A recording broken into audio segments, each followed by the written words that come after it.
नमस्कार दोस्तों, मैं हूं सिविल इंजीनियर जय कुमार तिवारी। मेरे यूट्यूब चैनल में आपका स्वागत है। दोस्तों, इस समय पूरे उत्तर प्रदेश में जिस तरह अवैध निर्माण, अनियोजित और अवैध रूप से बनाई गई कॉलोनियों पर ध्वस्तीकरण की कार्रवाई हो रही है, ये एक तरह से प्रशासनिक तंत्र की मजबूती जरूर प्रदर्शित करता है।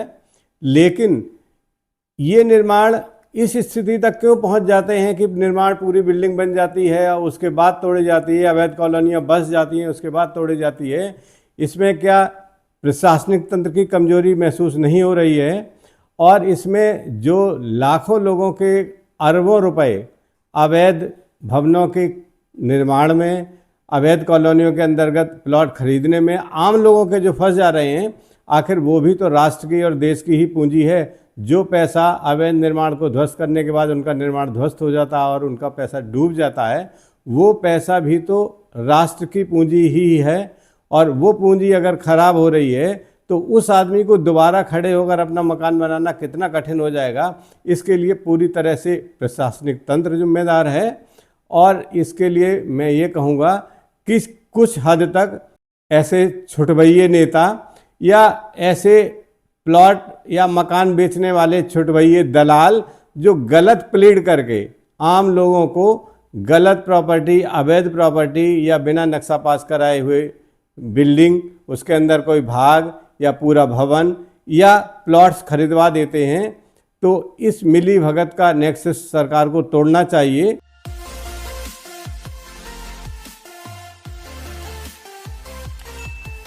देखिए, मैं अगर इन कारणों की बात करूँ कि क्यों अवैध कॉलोनी विकसित हो रही हैं, तो इसमें सबसे बड़ी जो बात निकल के आती है वो ये है कि अवैध प्लॉटिंग करने वाले जो बिल्डर्स हैं या प्रमोटर्स हैं, वो असल में प्राधिकरण की इसी कमजोरी का लाभ उठाते हैं कि उन पर सख्ती नहीं हो पाती है यथा समय, और वो अपनी पूरी कॉलोनी बेचकर निकल लेते हैं। और जब सारे प्लॉट बिक जाते हैं तो जो प्लॉटर है या जो प्लॉट करने वाला कॉलोनाइजर है, उसका उस पर कोई अधिकार नहीं रहता। वो अपने पैसे निकाल लेता है और पैसे निकाल कर अपना किनारे हो जाता है। उसको लगता है कि 2-3 साल में जब तक पता लगेगा कॉलोनी अवैध रूप से विकसित की जा रही, बिकेगी, कोई शिकायत होगी, तब तक मैं सारे प्लॉट बेच के निकल जाऊंगा। तो इसका हल यही है कि सख्ती उसी स्थिति पर होनी चाहिए जब प्लॉटिंग शुरू होती है, वहाँ निर्माण कार्य या विकास कार्य या सड़कों की लेआउट शुरू होते हैं। उस समय जियो लोकेशन से, GIS बेस्ड मास्टर प्लान की मदद से, AI टूल से और ऐप के माध्यम से पता किया जा सकता है। और स्थलीय सर्वेक्षण के लिए जूनियर इंजीनियर्स, असिस्टेंट इंजीनियर्स मौजूद हैं, या और जो स्टाफ जिला पंचायतों में मौजूद है, वो जाके उसकी रिपोर्ट कर सकता है और उस पर कार्रवाई इनिशियल स्टेज पर ही होनी चाहिए। मैं कई बार ये बात कह चुका हूँ, अन्यथा सरकार इसमें फेल है। अनियोजित शहर के विकास करने में पूरी तरह सफल हैं बिल्डर और सरकार पूरी तरह इसमें फेल है। पॉइंट नंबर 2 है कि यह जो समय इस समय चल रहा है, ये पूरी तरह सख्ती का समय है। जो भी नई नियोजित होने वाली कॉलोनियाँ हैं, उन पर नियोजन के नियमों का पूरी तरह, नियोजन मानकों का पूरी तरह पालन हो रहा है या नहीं हो रहा है, उसका लेआउट पास है नहीं है, इसके लिए सरकार को सख्त होना चाहिए। और इसको अगर रोकने का दिल से प्रयास करना चाह रही है सरकार, तो मेरा सुझाव ये है कि जब रजिस्ट्रार ऑफिस में किसी प्लॉट की रजिस्ट्री होती है या किसी खेत की रजिस्ट्री होती है, किसी मकान की रजिस्ट्री होती है, तो उस जगह ही चेक करना चाहिए। वहाँ के रजिस्ट्रार ऑफिस के अधिकारियों को ऐसा आदेश मिलना चाहिए सरकार की तरफ से कि कोई भी रजिस्ट्री बिना ये जांच किए नहीं की जाएगी कि उस पर जो कॉलोनी या प्लॉट बन रहा है उसका नक्शा पास है या नहीं पास है, वो पूरी तरह से वैध कॉलोनी है या नहीं है। और अगर इसमें पूरी तरह से सफलता पानी है तो रजिस्ट्री से पहले एक NOC विकास प्राधिकरण से, रेगुलेटेड एरिया से या जिला पंचायत के कार्यालय से जरूर ली जानी चाहिए। उसके बाद ही रजिस्ट्री होनी चाहिए। और उस NOC का नंबर उस रजिस्ट्री के ऊपर लेटर नंबर लिखना चाहिए कि विकास प्राधिकरण से, जिला पंचायत से या रेगुलेटेड एरिया से पत्र संख्या इतने दिनांक इतने इस अधिकारी के द्वारा ये NOC जारी की गई है और ये पूरी तरह वैध है, इस पर बिल्डिंग का नक्शा पास हो जाएगा, ध्वस्त नहीं किया जाएगा। इसलिए ये रजिस्ट्री की जा रही, इतना अनलॉक होने के बाद ही रजिस्ट्री की जानी चाहिए। ये मेरा व्यक्तिगत सुझाव है। और सरकार जब तक ये नहीं करेगी, मेरा व्यक्तिगत विश्वास भी है, तब तक अवैध कॉलोनी के विकास और निर्माण पर और बिक्री पर रोक लगाना सरकार के लिए संभव नहीं है। क्योंकि मैंने भी पूरी नौकरी सरकार के साथ ही की है। मुझे पता है कि इस तंत्र में जब तक रजिस्ट्री पर रोक नहीं लगेगी, तब तक अवैध कॉलोनियाँ और अवैध निर्माणों के विकास और निर्माण पर पूरी तरह रोक लगना संभव नहीं है। हाँ, विकास प्राधिकरण, जिला पंचायत, रेगुलेटेड एरिया इस पर सख्ती कर सकते हैं, इनिशियल स्टेज पर। लेकिन अगर खरीदने वाले को ये पता होगा कि हम एनओसी नहीं लाएंगे तो मेरे प्लॉट की रजिस्ट्री नहीं होगी, तो विकास प्राधिकरण को उतनी सख्ती करने की जरूरत ही नहीं पड़ेगी। जैसे कोई ऑफर मिलेगा उसको ये प्लॉट खरीद लो, सीधे जाएगा रजिस्ट्रार ऑफिस और कहेगा ये मेरे कागज हैं, इस पर रजिस्ट्री हो जाएगी या नहीं हो जाएगी आप बताइए। तो वो कहेगा पहले एनओसी लेके आओ। जैसे उसको एनओसी लेने की बात करी जाएगी वो विकास प्राधिकरण आएगा और विकास प्राधिकरण से उसको एनओसी नहीं मिलेगी तो वो समझ लेगा कि भाई यहाँ पर अवैध कॉलोनी है, यहाँ पर मेरी रजिस्ट्री नहीं होगी, तो वो खरीदेगा ही नहीं। और जब खरीदेगा नहीं तो बनाने वाले जो बिल्डर्स हैं या प्रमोटर्स हैं या कॉलोनी काटने वाले लोग हैं उनको पता लग जाएगा कि भाई अब मेरा माल या मेरी कॉलोनी मेरे प्लॉट बिकने वाले नहीं हैं, तो वो हतोत्साहित होंगे और धीरे धीरे ये क्रिया रोकी जा सकती है। आप स्वयं कैसे जान सकते हैं इनिशियल लेवल पर, प्राइमरी स्टेज पर, कि इस कॉलोनी का लेआउट पास है या नहीं पास है? दोस्तों इसका बहुत आसान तरीका है कि आप जो विक्रेता बिल्डर है जो प्लॉट बेच रहा है उससे कहिए कि भाई आपने कोई नक्शा इसका पास कराया है, लेआउट पास कराया है, तो नक्शे की एक कॉपी दीजिए, मैं उसको वेरीफाई करूँगा।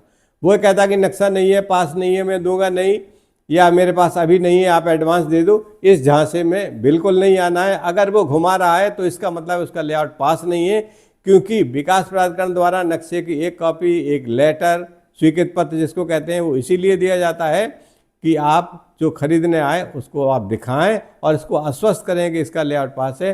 तो अगर आपको वो स्वीकृत लेआउट की कॉपी या स्वीकृत पत्र नहीं दे रहा है तो आप समझ लीजिए कि वो लेआउट स्वीकृत कॉलोनी नहीं है, अवैध कॉलोनी है। दूसरा, जब आपको स्वीकृत लेआउट पत्र और स्वीकृत लेआउट की कॉपी मिल जाए फिर आप उससे कहिए कि मुझे रेरा का रजिस्ट्रेशन नंबर भी दिखाइए, क्योंकि कोई भी लेआउट जिसको स्वीकृत किया गया विकास प्राधिकरण द्वारा, रेगुलेटेड एरिया द्वारा, और उसके लिए स्वीकृत पत्र जारी किया गया है, वो रेरा में रजिस्ट्रेशन कराए बिना उसमें एक भी प्लॉट बेचने की अनुमति नहीं होती है। तो रेरा का रजिस्ट्रेशन लेटर भी आपको लेना है तभी खरीदना है। दूसरी बात, जब आपके पास रेरा का रजिस्ट्रेशन नंबर मिल जाएगा उस पर्टिकुलर प्रोजेक्ट का, रेरा का रजिस्ट्रेशन नंबर का मेरा मतलब ये नहीं है कि उस कंपनी का, बिल्डर का रजिस्ट्रेशन नंबर हो या ब्रोकर का रजिस्ट्रेशन नंबर हो, नहीं, रेरा का पर्टिकुलर प्रोजेक्ट की स्वीकृत का रजिस्ट्रेशन नंबर अलग होता है, जिसमें पीआर से उसका नंबर शुरू होता है प्रोजेक्ट के नाम से। तो प्रोजेक्ट का रजिस्ट्रेशन नंबर आपको देखना है, बिल्डर का, कंपनी का रजिस्ट्रेशन नंबर या ब्रोकर का रजिस्ट्रेशन नंबर नहीं देखना है।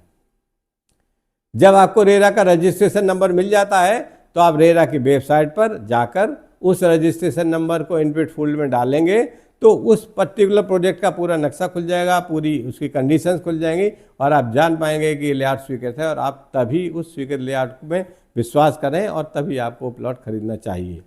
सामान्य ज्ञान के लिए मैं आपको बता दूं कि अब इस समय कोई भी लेआउट बाहरी क्षेत्रों में 9 मीटर से कम चौड़ी सड़कों पर स्वीकृत नहीं किया जाता है। अगर उस कॉलोनी में आप देखने से आपको लग रहा है कि सड़कों की चौड़ाई 9 मीटर या 30 फुट से कम है तो आप प्राइमरीली जान सकते हैं कि इसका लेआउट पास नहीं है। मिनिमम नोड की चौड़ाई 9 मीटर होनी आवश्यक है और वांछित ग्रीन एरिया, सुविधाओं के लिए प्लॉट्स, ये सब भी छोड़े जाने होते हैं। आप उससे पूछ सकते हैं कि भाई आप हमें लेआउट दिखाइए, उसमें सड़क कितनी चौड़ी दिखाई गई है जो स्वीकृत आपने कराया है और मौके पर कितनी है, ये भी आपको देखना है कि नक्शे पे मान लीजिए ज़्यादा सड़क की चौड़ाई स्वीकृत हुई है और स्थल पर उसने कम कर दी है, मतलब सेलेबल एरिया बढ़ा दिया, कम चौड़ी सड़कें दिखाई हैं, तब भी वो अवैध कॉलोनी है, क्योंकि स्वीकृत मानचित्र के मानकों का पालन नहीं किया गया है।